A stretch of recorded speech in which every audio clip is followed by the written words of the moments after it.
ಇನ್ನು ಕುರ್ಚಿಯಿಂದ ಕೆಳಗಿಳಿಯುವಂತಹ ಟೈಮ್ ಬಂದಂತೆ ಸಿದ್ದರಾಮಯ್ಯ ಹೊಸ ಗೇಮನ್ನು ಶುರುವಟ್ಕೊಂಡಿದ್ದಾರೆ.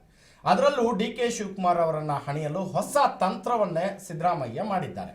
ಇತ್ತ ಡಿ ಕೆ ಶಿ ನಾನು CM ಆಗುವ ಸಮಯ ಬಂತು, 2.5 ವರ್ಷಕ್ಕೆ ಇನ್ನೇನು ಕೆಲವೇ ದಿನಗಳಷ್ಟೇ ಬಾಕಿ ಇದೆ, CM ಕುರ್ಚಿಯಿಂದ ಸಿದ್ದರಾಮಯ್ಯ ಏಳಬೇಕು ಅನ್ನೋದನ್ನ ಡಿ ಕೆ ಶಿ ಪರೋಕ್ಷವಾಗಿ ತಿಳಿಸ್ತಿದ್ದಾರೆ. ಆದರೆ ಇದಕ್ಕೆ ತಡೆ ಹಿಡಿಯಲು ಏನೆಲ್ಲ ಪ್ಲಾನ್ಗಳನ್ನು ಮಾಡಬೇಕು ಅದನ್ನೆಲ್ಲವನ್ನ CM ಸಿದ್ದರಾಮಯ್ಯ ಮಾಡ್ತಿದ್ದಾರಂತೆ. ಇನ್ನು ಡಿ ಕೆ ಶಿ CM ಆಗೋದನ್ನ ತಡೆಯಲು ಈಗ ಸಿದ್ದರಾಮಯ್ಯ ಹೊಸ ವರ್ಷೆಯನ್ನ ಶುರು ಮಾಡಿಕೊಂಡಿದ್ದಾರೆ. ಆ ಒಂದು ದಾಖಲೆ ಮುರಿಯಲು ಸಿದ್ದು ತುದಿಗಾಲಲ್ಲಿ ನಿಂತಿದ್ದಾರೆ.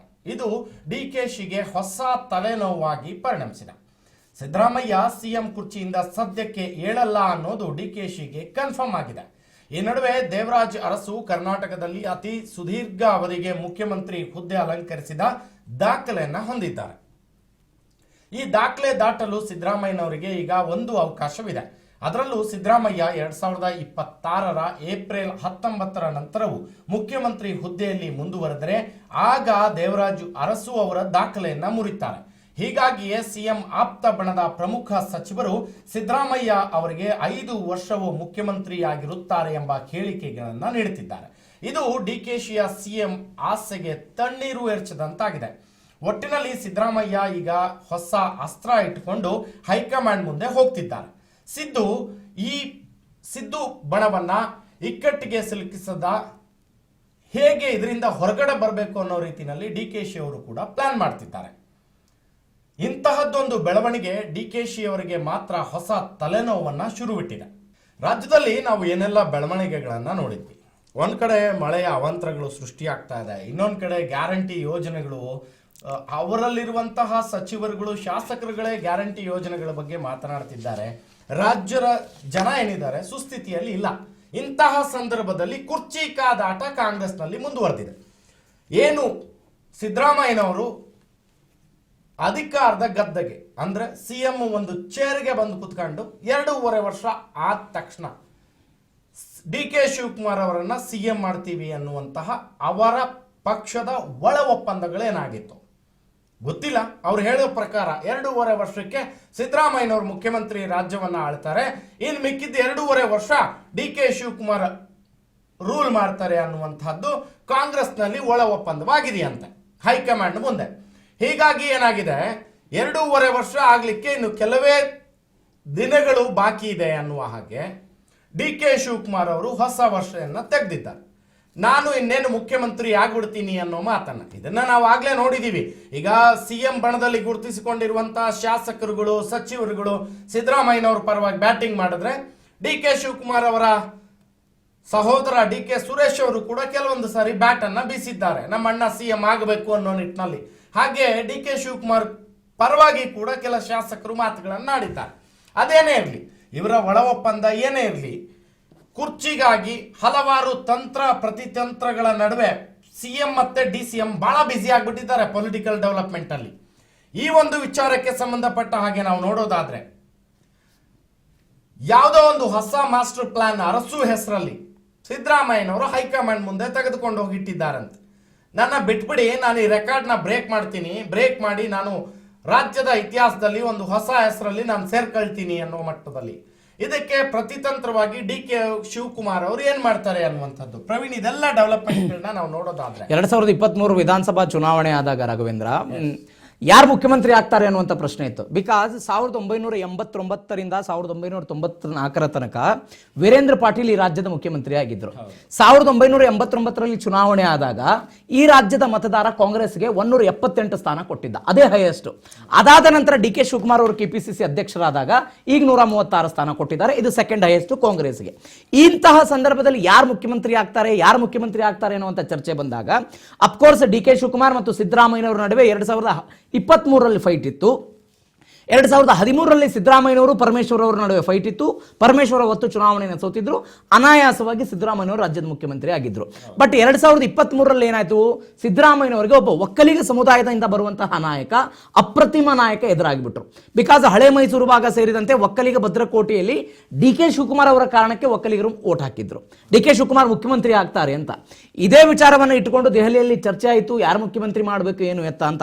ಇವರು ಹೇಳ್ತಿದ್ದಾರೆ ಒಪ್ಪಂದ ಆಗಿದೆ ಅಂತ, ಕೆಲವರು ಹೇಳ್ತಾರೆ 5 ವರ್ಷ ಸಿದ್ದರಾಮಯ್ಯನವರೇ ಮುಖ್ಯಮಂತ್ರಿ ಆಗ್ತಾರೆ ಅಂತ.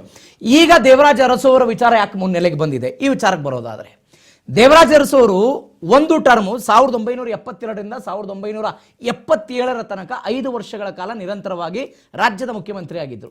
5 ವರ್ಷ ಪೂರೈಸಿದ ಮುಖ್ಯಮಂತ್ರಿ, ಮೊದಲ ಮುಖ್ಯಮಂತ್ರಿಯೂ ಕೂಡ ಅವರೇ ಆಗಿದ್ರು.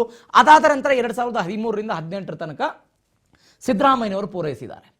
ಎಂ ಕೃಷ್ಣ ಅವರಿಗೆ ಅಂಥದ್ದೊಂದು ಅವಕಾಶ ಇತ್ತು 1999ರಿಂದ 2005 ತನಕ. ಅಂದರೆ ಅವರು ಸರ್ಕಾರವನ್ನು ವಿಸರ್ಜಿಸಿ ಮಧ್ಯಂತರ ಚುನಾವಣೆಗೆ ಹೋಗ್ಬಿಟ್ರು. ಹೀಗಾಗಿ ಆ ಅವಕಾಶದಿಂದ ಅವರು ದೂರ ಹೋದರು. ಈಗ ಸಿದ್ದರಾಮಯ್ಯನವ್ರಿಗೇನಿದೆ, ಅತಿ ಹೆಚ್ಚು ಅಂದರೆ ರಾಜ್ಯವನ್ನು ಆಳಿದಂಥ ಮುಖ್ಯಮಂತ್ರಿಗಳ ಪೈಕಿ ದೇವರಾಜ ಅರಸು ಅವರು ಇದೆ. 5 ವರ್ಷ 1972ರಿಂದ 77 ತನಕ, 77ರಿಂದ 78 ಫೆಬ್ರವರಿ ತನಕ ಕರ್ನಾಟಕದಲ್ಲಿ ರಾಷ್ಟ್ರಪತಿ ಆಡಳಿತ ಇತ್ತು. 78 ಫೆಬ್ರವರಿ 21 ನಂತರ ಒನ್ಸ್ ಅಗೇನ್ ರಾಜ್ಯದ ಮುಖ್ಯಮಂತ್ರಿಯಾಗಿ ಅಂದರೆ ದೇವರಾಜ ಅರಸು ಅವರು ಆಗ್ತಾರೆ. ಅಲ್ಲಿಂದ ಹಿಡಿದು 2 ವರ್ಷ 7 ತಿಂಗಳ ಕಾಲ, ಒಟ್ಟು 7 ವರ್ಷ 7 ತಿಂಗಳ ಕಾಲ ದೇವರಾಜ ಅರಸು ಅವರು ರಾಜ್ಯದ ಮುಖ್ಯಮಂತ್ರಿ ಆಗಿದ್ದರು.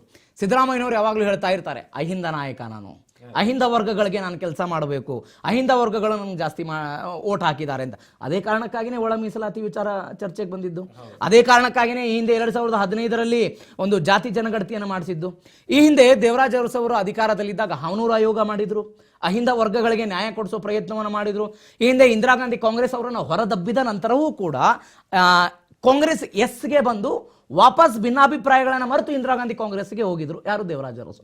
ಇವತ್ತು ಹೈಕಮಾಂಡ್ ಜೊತೆಗೆ ಸಂಪರ್ಕದಲ್ಲಿರುವಂತಹ ಸಿದ್ದರಾಮಯ್ಯನವರು ನನಗೆ ಇನ್ನೊಂದು 7 ತಿಂಗಳ ಇದೆ, ಅಫ್ಕೋರ್ಸ್ ಅಕ್ಟೋಬರ್ ನವೆಂಬರ್ ತನಕ, ಅಲ್ಲಿಯ ತನಕ ನನ್ನ ಪಾಡಿಗೆ ನನ್ನನ್ನು ಸುಮ್ಮನೆ ಬಿಟ್ಟು ಬಿಡಿ ಅನ್ನುವಂಥ ಸಂದೇಶವನ್ನು ಕೊಡ್ತಾ ಇದ್ದಾರೆ. But D K Shivakumar ಸುಮ್ಮನಿರ್ತಾರಾ?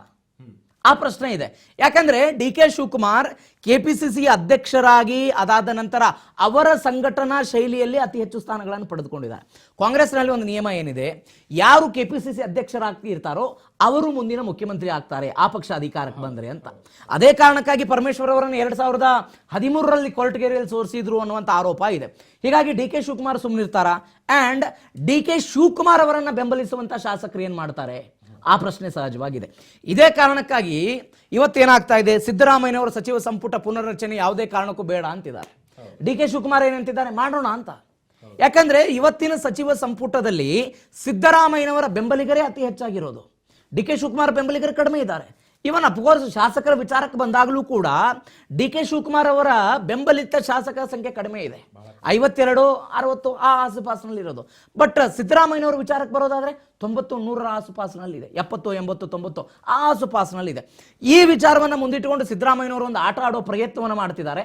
ಈ ಆಟ ಎಷ್ಟಕ್ಕೆ ಬಂದು ನಿಲ್ಲುತ್ತೆ ಅನ್ನೋದು ಗೊತ್ತಿಲ್ಲ. ಬಿಕಾಸ್ ಕಾಂಗ್ರೆಸ್ನ ಒಂದು ಹೈಕಮಾಂಡ್ಗೆ 2028 ವಿಧಾನಸಭಾ ಚುನಾವಣೆ ಇಂಪಾರ್ಟೆಂಟ್. ಆ ಚುನಾವಣೆಯನ್ನು ಗೆಲ್ಲೋದಕ್ಕೆ ಯಾವ ತಂತ್ರವನ್ನು ಹೂಡ್ತಾರೆ ಅನ್ನೋದು ಇಂಪಾರ್ಟೆಂಟ್. ಎರಡನೇದು ನಿಮ್ಗೆ ಗೊತ್ತಿರಬಹುದು ರಾಘವೇಂದ್ರ, ಕಳೆದ ವರ್ಷವಷ್ಟೇ ರಾಜಸ್ಥಾನದಲ್ಲಿ ವಿಧಾನಸಭಾ ಚುನಾವಣೆ ಇತ್ತು. ಅಶೋಕ್ ಗೆಹ್ಲೋಟ್ ಮತ್ತು ಸಚಿನ್ ಪೈಲಟ್ ನಡುವೆ ದೊಡ್ಡ ಮಟ್ಟದ ತಿಕ್ಕಾಟಗಳಿತ್ತು. ಅಶೋಕ್ ಗೆಹ್ಲೋಟ್ ರಾಜಸ್ಥಾನದ ಮುಖ್ಯಮಂತ್ರಿ ಆಗಿದ್ರು, ಸಚಿನ್ ಪೈಲಟ್ ನಾನು ಮುಖ್ಯಮಂತ್ರಿ ಆಗಬೇಕು ಅಂತ ಡೆಪ್ಯೂಟಿ ಚೀಫ್ ಮಿನಿಸ್ಟರ್ ಇದ್ದಾಗಲೂ ಕೂಡ ಸರ್ಕಾರದ ಒಳಗೆ ಆಗ್ತಾ ಇರುವಂತಹ ಕೆಲವೊಂದಿಷ್ಟು ಅಕ್ರಮಗಳನ್ನು ಸ್ವತಃ ಸಚಿನ್ ಪೈಲಟ್ ಸರ್ಕಾರದ ವಿರುದ್ಧ ಮಾತನಾಡ್ತಾ ಇದ್ರು ಡೆಪ್ಯೂಟಿ ಚೀಫ್ ಮಿನಿಸ್ಟರ್ ಆಗಿ. ಒಂದು ವೇಳೆ ನಾಳೆ ಡಿ ಕೆ ಶಿವಕುಮಾರ್ ತಮಗೆ ಮುಖ್ಯಮಂತ್ರಿ ಸ್ಥಾನ ಸಿಗದೆ ಹೋದಂತ ಸಂದರ್ಭದಲ್ಲಿ ಅವರೇನ್ ಮಾಡ್ತಾರೆ ಅನ್ನುವಂಥ ಪ್ರಶ್ನೆ ಇದೆ. ಮಹಾರಾಷ್ಟ್ರದ ಉದಾಹರಣೆಗಳನ್ನು ತೆಗೆದುಕೊಂಡಿದ್ದೀವಿ. ಏಕನಾಥ್ ಶಿಂದೆ ಶಿವಸೇನೆಯಿಂದ ಬಂದವರು ಏನಾದರೂ ಅಲ್ಲಿಂದ ಹೊರಗಡೆ ಬಂದು ಬಿಜೆಪಿ ಜೊತೆಗೆ ಸೇರಿಕೊಂಡು ಸರ್ಕಾರವನ್ನು ರಚನೆ ಮಾಡಿದ್ದನ್ನು ನೋಡಿದ್ದೀವಿ. ಸಚಿನ್ ಪೈಲಟ್ ಹೊಸ ಪಕ್ಷವನ್ನು ಕಟ್ಟಬೇಕು ಎನ್ನುವಂಥ ಆತಂಕದಲ್ಲಿದ್ದರು. ಅವರನ್ನು ಕರೆಸಿ ಮಾತನಾಡಿ ಅವರಿಗೊಂದು ಸಮಾಧಾನ ಹೇಳೋ ಪ್ರಯತ್ನವನ್ನು ಮಲ್ಲಿಕಾರ್ಜುನ್ ಖರ್ಗೆ ಈ ಹಿಂದೆ ಮಾಡಿದ್ರು ಅನ್ನೋ ಕಾರಣಕ್ಕಾಗಿ ಸಚಿನ್ ಪೈಲಟ್ ಒಂದು ಸೈಲೆಂಟ್ ಆಗೋ ಪ್ರಯತ್ನವನ್ನು ಮಾಡಿದ್ರು. ಬಟ್ ಕರ್ನಾಟಕದ ವಿಚಾರದಲ್ಲಿ ಹೈಕಮಾಂಡ್ ಯಾವ ನಿರ್ಧಾರವನ್ನು ತೆಗೆದುಕೊಳ್ಳುತ್ತೆ? ಬಿಕಾಸ್ ಎರಡು ಅಹಿಂದ ಆಗಿರ್ಬೋದು, ಒಕ್ಕಲಿಗ ಸಮುದಾಯ ಆಗಿರ್ಬೋದು, ನಾಳೆ ಲಿಂಗಾಯತ ಸಮುದಾಯ ಕೂಡ ಆಗಿರ್ಬೋದು. ಏನ್ ಮಾಡ್ತಾರೆ ಚುನಾವಣೆ ಅನ್ನೋದು ಗೊತ್ತಿಲ್ಲ. ಈ ವಿಚಾರ ಹೈಕಮಾಂಡ್ ನಲ್ಲಿದೆ, ಕಾದು ನೋಡೋಣ.